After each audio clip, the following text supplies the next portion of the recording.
Ahmaud Arbery, a 25-year-old black man from Brunswick, Georgia, was chased down and shot to death while jogging through a neighborhood in February of 2020.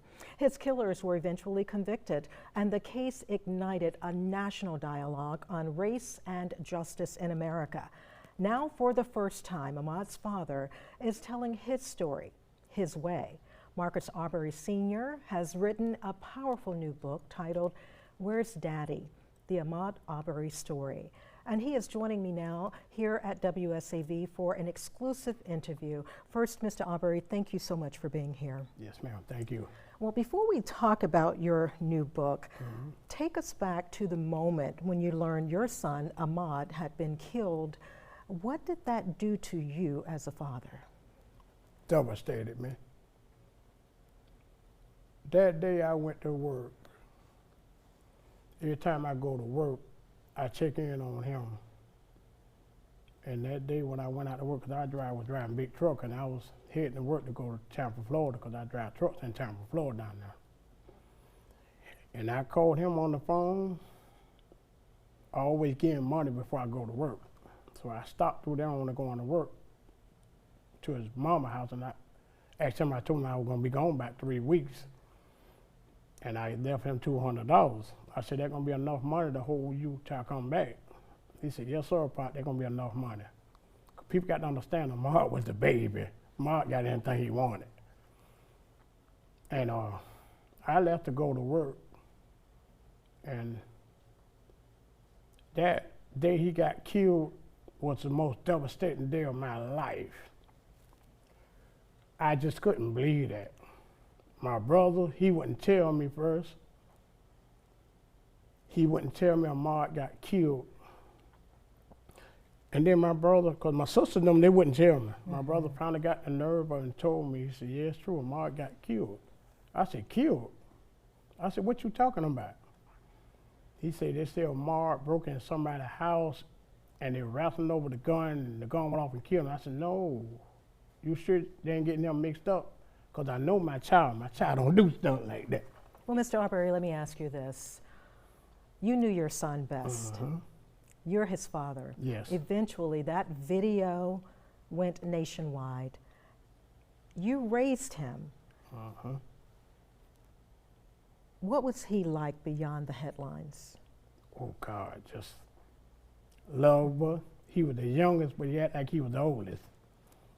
He was so protected of his brother and sister. I looked at him, I said, you think you the oldest? I'm talking about every time his sister come home with college, he get with her, they go out. And I said, where y'all going at? Dad, we going to Wings and Things, because that was my daughter know my spot to go eat. He ain't want her dating nobody. That was her date, her younger brother. Because he was so protected of her, and always were there for her and just made sure she didn't get no boyfriend. And she was getting mad at me about it. He said, Daddy, Brad won't let me get a boyfriend. Wow, a very protective brother, I understand. Well, listen, you were fighting for justice, you and your family. Tell us a little bit about what people need to know when it comes to how difficult it was for you during that period as you pretty much in the beginning fought in silence. Oh, it's the hardest thing, just fighting for justice. I got to give all glory, number one, to God, because we kicked those in. We went to the DA's office. People don't know behind the scene without the cameras. Me and my brother, my oldest brother, Gary Cook, I got to give him credit. He set up the date with the DA's. They were lying to us. I went and seen the detective who was investigating the case. He was lying to us. It just wasn't so much running around. They do that to throw people off, and what they don't understand, we ain't giving up. Well, I'm understanding as you talk, it was very painful for your family. How did it play a role in your mental health? Oh God, I'm being real with you. My daughter, she called me, and wall was closing in on me. And my daughter told me something real serious. She said, Daddy, I ain't been seeing you. And she told me, she said, you got 2 more children to worry about and grandchildren to worry about. We need you. Your churn scrimp is your scrimp.